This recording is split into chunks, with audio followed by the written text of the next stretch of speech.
Halo Sobat Bima, selamat datang kembali di Bimbingan Alumni. Pada video kali ini, Sobat Bima akan ditemani oleh saya, Kak Usman, yang akan membahas salah satu pembahasan TKA Soshum, yaitu Sosiologi. Tanpa berlama-lama lagi, yuk kita mulai pembahasan soal yang pertama. Let's go!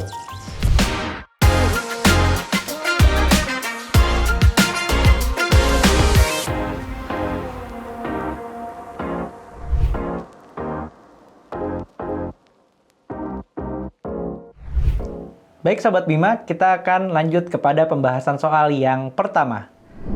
Soalnya yaitu, salah satu dampak negatif modernisasi adalah pilihan jawabannya A. Meningkatkan nilai gotong royong, B. Menguatnya budaya lokal, C. Lunturnya solidaritas sosial, D. Meningkatnya produktivitas, dan yang E. Munculnya kearifan lokal baru.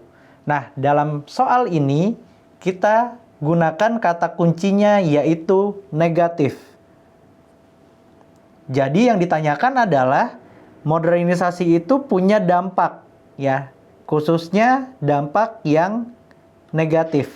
Nah, sebelum itu kita harus tahu dulu modernisasi itu apa. Secara umum, modernisasi adalah proses yang berorientasi pada kemajuan yang dilakukan dengan mengadopsi ataupun mengikuti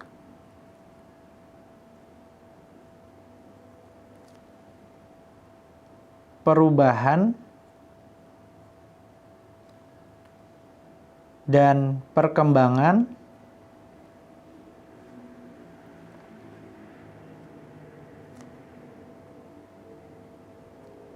yang terjadi di masyarakat ataupun secara global. Nah, apa yang diadopsi dari modernisasi? Biasanya yang diadopsi adalah teknologi atau ilmu pengetahuan atau cara kerja dan cara berpikir.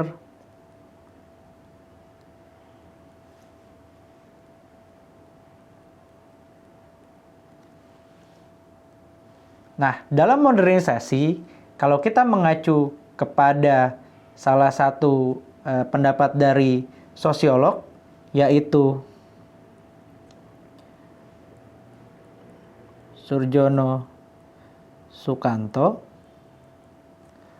modernisasi itu sebenarnya adalah perubahan sosial secara langsung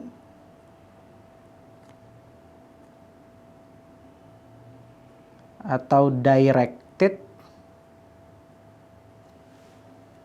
yang terencana.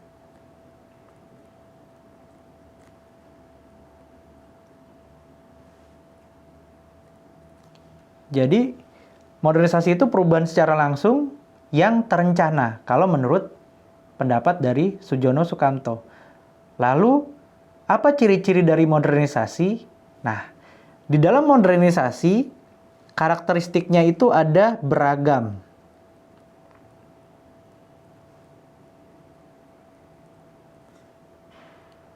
Modernisasi itu pasti ada rasio yang bekerja. Jadi selalu didasari atas pemikiran yang logis.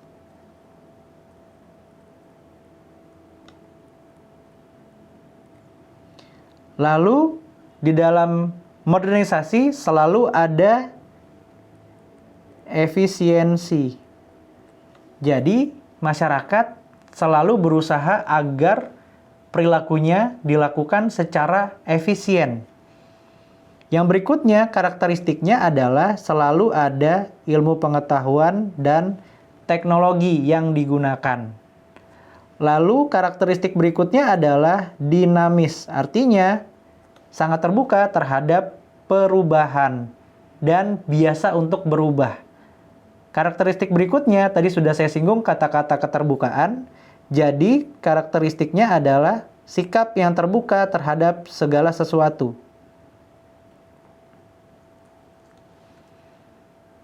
Jadi, yang namanya modernisasi selalu ada rasionalitas, selalu ada efisiensi, selalu ada ilmu pengetahuan dan teknologi, selalu ada kedinamisan, dan juga selalu ada keterbukaan. Tidak mungkin ada modernisasi tanpa adanya pemikiran yang logis dan tanpa adanya perkembangan ilmu pengetahuan dan teknologi. Maka dari itu, secara karakteristik, modernisasi selalu terkait dengan rasionalitas dan juga terkait dengan teknologi. Nah, secara umum dari modernisasi ini bisa berdampak ke dua sisi. Sisi yang pertama adalah sisi positif.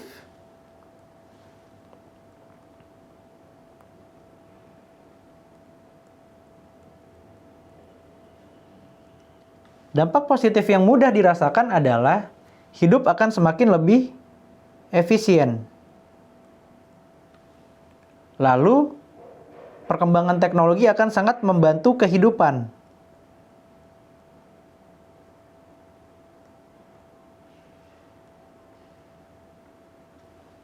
Lalu, yang berikutnya akan terbiasa dengan perubahan.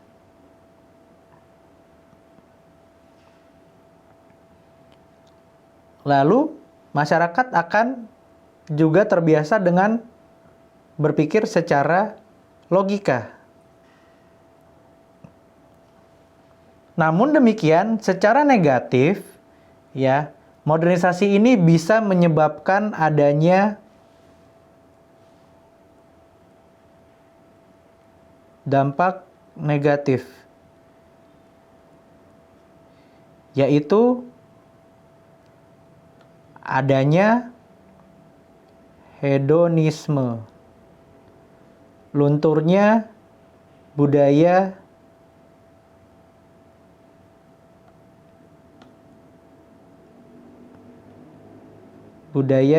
tradisional, dan juga solidaritas yang terbangun di tengah masyarakat akan tergantikan oleh budaya hidup yang lebih individual. Modernitas itu karena rasionalnya sangat tinggi, maka lebih cenderung bersifat individual ketimbang bekerja sama secara bersama-sama.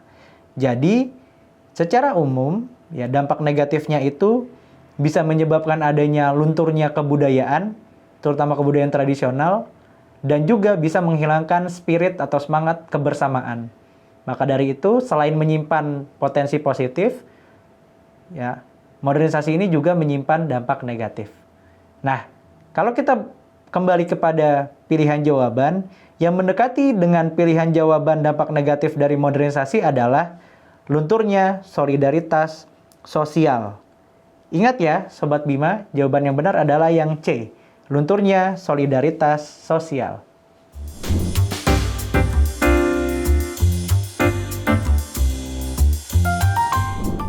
Sobat Bima, kita akan lanjutkan pembahasan soal yang kedua. Soalnya adalah, modernisasi dapat menyebabkan disorganisasi sosial karena pilihan jawabannya adalah A. Terjadinya pergeseran nilai dan norma, B. Semakin kuatnya budaya lokal, C. Norma menjadi lebih ketat, D. Individu makin komunal, E. Hubungan sosial makin erat. Nah, kita lihat dalam konteks soalnya terlebih dahulu. Dalam konteks soal ini, kita akan mengaitkan antara modernisasi dengan disorganisasi sosial. Kita mulai dari keduanya terlebih dahulu. Kalau berbicara mengenai modernisasi, kita bisa mengacu kepada pendapat dari Kuncharaningrat yang menyebutkan bahwa modernisasi adalah usaha untuk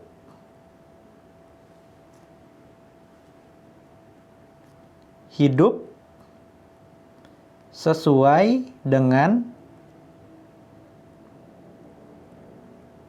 tuntutan dan perkembangan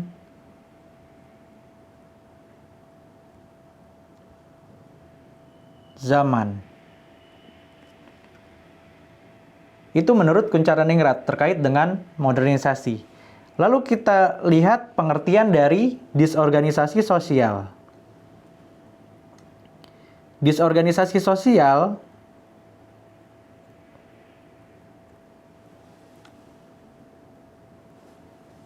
bisa kita lihat dari asal katanya. Disorganisasi artinya ada sesuatu yang tidak terorganisir. Yang dilihat dari konteks penggunaan kata dis. Penggunaan kata dis di kata yang disambungkan dengan organisasi. Artinya ada sesuatu yang tidak terorganisir.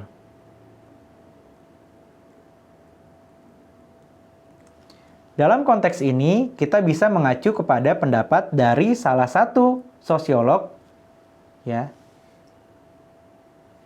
yang bernama Surjono Sukanto. Surjono Sukanto bilang bahwa disorganisasi sosial itu artinya adalah perubahan yang terjadi pada masyarakat hingga menyebabkan adanya keguncangan atau guncangan sosial. Sehingga mempengaruhi nilai dan norma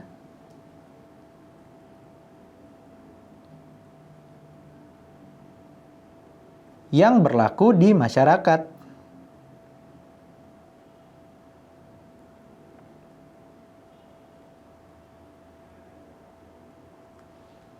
Menurut Surjono Sukanto, disorganisasi sosial ini juga disebabkan oleh adanya perubahan sosial yang relatif cepat. Jadi perubahannya ini bersifat revolusi.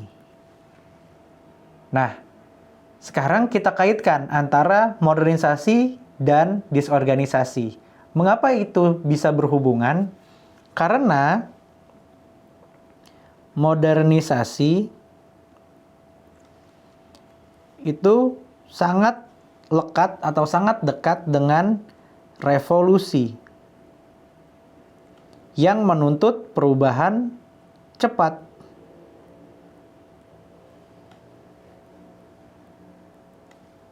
Apabila masyarakat tidak siap,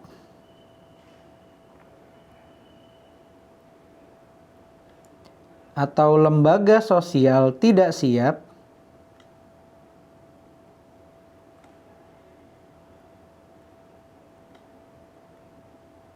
maka akan terjadi guncangan. Guncangan tersebut akan menyebabkan adanya permasalahan, bahkan memicu potensi konflik sosial. Sehingga guncangan tersebut juga bisa menyebabkan adanya pergeseran nilai dan norma. Tidak hanya pergeseran nilai dan norma, bahkan bisa jadi adanya pola pikir dan perilaku yang berubah dari masyarakat.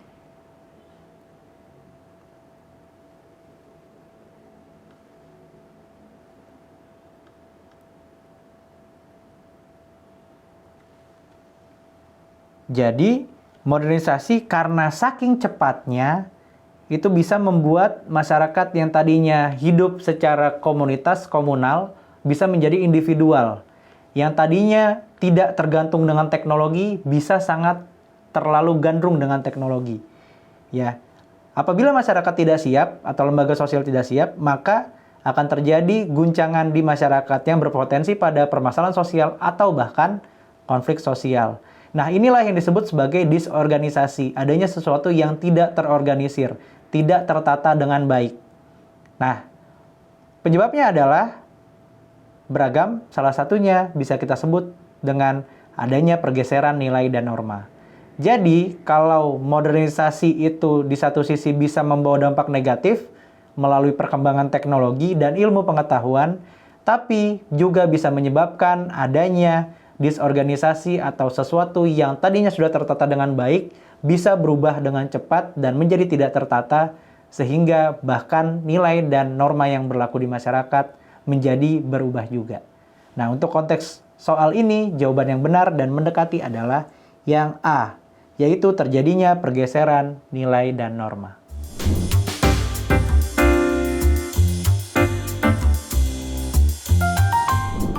Baik Sobat Bima, kita akan lanjutkan ke soal yang ketiga. Soalnya adalah, modernisasi dalam pendidikan terlihat dari, pilihan jawabannya adalah A. Penggunaan kurikulum warisan kolonial, B. Pembelajaran berbasis teknologi, C. Kembali ke sistem guru tunggal, D. Penghapusan nilai-nilai nasionalisme, dan yang E. Pendidikan tidak wajib. Nah, dari soal ini kita fokus kepada kata modernisasi dan pendidikan. Artinya, kita lihat ke dalam konteks modernisasi. Dalam hal ini, modernisasi itu mengarah kepada sesuatu yang maju. Kemudian ada sistem yang diubah untuk menyempurnakan.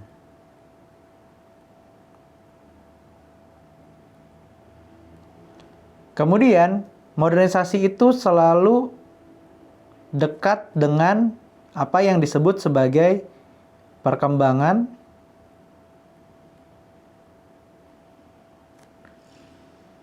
pengetahuan dan teknologi. Jadi, kalau modernisasi itu pasti ada kemajuan, pasti juga ada teknologi. Jadi, tidak mungkin modernisasi tanpa adanya enabler kedua hal tersebut. Maksudnya adalah, modernisasi selalu ditunjang oleh adanya upaya untuk menyempurnakan segala sesuatu supaya bisa maju ke depan. Nah, alat untuk menyempurnakan tersebut adalah ilmu pengetahuan dan juga teknologi. Jadi, basisnya adalah ilmu pengetahuan dan teknologi. Nah, sekarang kita berbicara dalam konteks pendidikan. Pendidikan mudahnya itu adalah suatu proses belajar dan mengajar. Jadi ada siswa yang belajar, ada guru yang mengajarkan. Itu baru bisa disebut sebagai pendidikan. Meskipun banyak aspek di dalam pendidikan, tapi setidaknya indikatornya adalah ada proses belajar dan mengajar. Nah, dalam hal ini, kita kembali ke beberapa pilihan jawaban. Kalau kita melihat pilihan jawaban yang A, di situ ada penggunaan kata kurikulum yang dekat dengan pendidikan, ya. Tetapi di situ ada kata warisan, yang artinya diturunkan dari masa sebelumnya. Yang berarti bukan merupakan modernisasi, karena modernisasi arahnya adalah adopsi atau adaptasi, ya bukan hanya menggunakan apa yang sudah ditinggalkan. Itu pilihan jawaban yang A. Kita lompat dulu ke pilihan jawaban yang C, kembali ke sistem guru tunggal. Ya, di sini ada kata kembali. Berarti bukan maju ke depan, tetapi mundur ke belakang. Artinya, pilihan jawaban yang C itu tidak sesuai dengan konteks modernisasi. Lalu yang berikutnya adalah penghapusan nilai. Menghapus di sini artinya tone-nya itu lebih kepada negatif. Padahal modernisasi itu tone-nya lebih positif. Diarahkan untuk memajukan sesuatu. Dalam hal ini, sesuatunya adalah pendidikan. Untuk itu, dalam pilihan jawaban yang D, itu kurang tepat karena dia menghapus. Ya, apalagi yang dihapus adalah nilai-nilai yang penting, yaitu nilai nasionalisme. Itu sangat tidak sesuai dengan modernisasi. Meskipun modernisasi terkadang bisa menggerus nilai budaya tradisional, bahkan nasionalisme, tapi dalam konteks ini, di bidang pendidikan itu tidak sesuai. Lalu yang berikutnya adalah pendidikan tidak wajib. Nah, ini sangat tidak sesuai dengan konteks modernisasi dan pendidikan. Karena dalam pendidikan, ya, proses itu sangat wajib. Ya, proses belajar dan mengajar itu sangat wajib di pendidikan. Tidak mungkin adanya pendidikan tanpa adanya proses belajar mengajar yang menjadi pembelajaran. Untuk itu, untuk soal yang berikut ini yang lebih tepat jawabannya adalah pembelajaran berbasis teknologi. Kenapa? Karena modernisasi sangat dekat dengan teknologi. Jadi jawaban yang tepat adalah yang B, pembelajaran berbasis teknologi.